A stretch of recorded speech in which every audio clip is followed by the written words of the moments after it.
All right, I got what I think is a banger today, okay? And the idea here is it touches on the difference between philosophy and politics, and the idea that politics is applied philosophy, and there's differences between your philosophical prescriptions and what you think it will be good, and your political ones. So, I like to be roundabout, so let's do this in a roundabout sort of way. If you're familiar with One Piece, or if you're not, I'll explain. There's a guy called Akianu. He's the lava general guy, I think is his name. And in this world, all of these different government, Navy admirals have different things that they call justice, different ways that they go about enforcing the law. And his way, and he follows this way because he thinks it's the right thing to do, because he's philosophically thought a lot about it, is called absolute justice. And absolute justice is if there's a criminal, you kill them, right? If someone breaks the law and does something wrong, you kill them. And he's like, well, this is actually the right thing to do because even though, it kills people, which isn't good, someone who breaks the law once is more likely to break it again, and if there's a really clear consequence, it makes people less likely to break the law. So this is actually the right thing to do, and that's his thing, okay? Philosophically, it makes sense, okay? But what's the political problem he runs into? Is he has a group of people that work under him that follow the path of absolute justice. There's other kinds of justice in One Piece that you can do, like lazy justice, forgiving justice, blind justice, and they each emphasize, it's actually a really cool system. It emphasizes a different principle, and it's a different way of exploring, the justice system, and like different ways that you can do that, and different problems with it, and it's a way to critique, and it's like a really fun narrative tool. But anyway, he has this group under him, and they're the followers of absolute justice, and they have different versions of absolute justice, and he finds himself surrounded by these people. And what do these people look like? It's like, well, there's one guy who believes in a variant of absolute justice called thorough justice, where you don't just kill them, you kill their entire bloodline, and their family, and all their friends, and maybe everyone on their island. And it's like, and he's like, well, that seems a little extreme for me, but, a lot of people gave me shit for being too extreme when I was coming up through the ranks, so I guess we can live with that. I guess that makes enough sense. It's like, okay, well, what about this other guy? It's like, okay, another guy works for him, and he's like, yeah, I love absolute justice. Well, because I like killing people. And then it's like, okay, that's probably not good, but his heart's in the right place, he's doing the right thing, I guess for the wrong reasons, and he just finds himself surrounded by lunatics, right? And this, hopefully, story, wrapping things back around, gets to the difference between philosophy and politics. You can have a philosophical position. There are respectable, pure market economic arguments that, there should be no welfare, and, it's like a Randian thing, right? And philosophically, maybe there's an argument to be made, but when we enter the world of the political, there's no more argument. And this also works for extreme left-wing policies, is like, actually everyone has dignity, which is, I'm not doing the strawman voice, everyone does have dignity. It's like, everyone has dignity and they deserve some piece of the pie, and we're all a part of the society, and even if we didn't become the billionaire, the goal of the American project is to give everyone a chance at being the billionaire, and everyone gets to roll the dice, and we want to load the dice as much as possible to get as many tremendous value creators. But just like in sports, people are not going to reach the pinnacle, and we want to do right by them because they're just, some circumstance, they did everything right. We want to reward them for that. We want to incentivize them to take that chance, even if it doesn't work out for them. We want everyone to feel part of society. We don't want people, there's a million reasons, right? So for both of these policies, for a radical left policy that says we should do extreme redistribution, or for a radical right policy that says we should do absolutely no distribution, right? What both of these people are going to run into, even if they have a strong philosophy that they can defend down to the baseline, is they're going to look left and they're going to look right, and they're going to be like, yeah, and everyone around them is going to be like, yeah, what he said. Yeah, we shouldn't give poor people money for whatever he said. Or here, I'll try to do a leftist voice. Actually, yeah, we should give a lot of poor people money for, whatever reason he said. So you're gonna find yourself surrounded by these people, and when you get your policy, when you do what you want, when you rise to power, there's gonna be a moment where you realize, wait a second, I'm surrounded by people that I don't want to be fucking surrounded by, right? When you get to these extreme policies, there's two ways to get there. Is one, a very peculiar kind of philosophy, like you ground out to something, whatever it is, very rare. It's already crazy rare that someone is going to actually take the time to go through a full-on philosophy thing.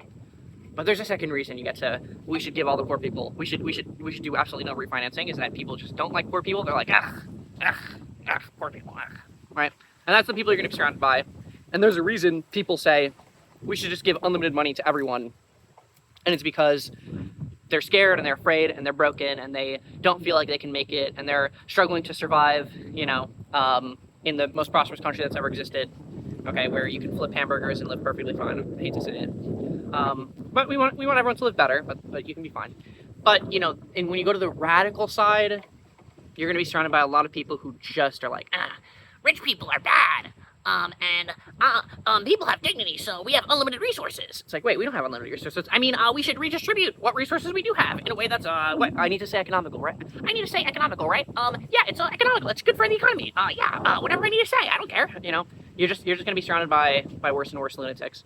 So, in short, this is why centrism is morally good. No, but it's one of the reasons why, even if you do have, you know, if you think through 40 political issues, you're going to have a very divergent take on one or two, just realistically, if you do the work yourself. And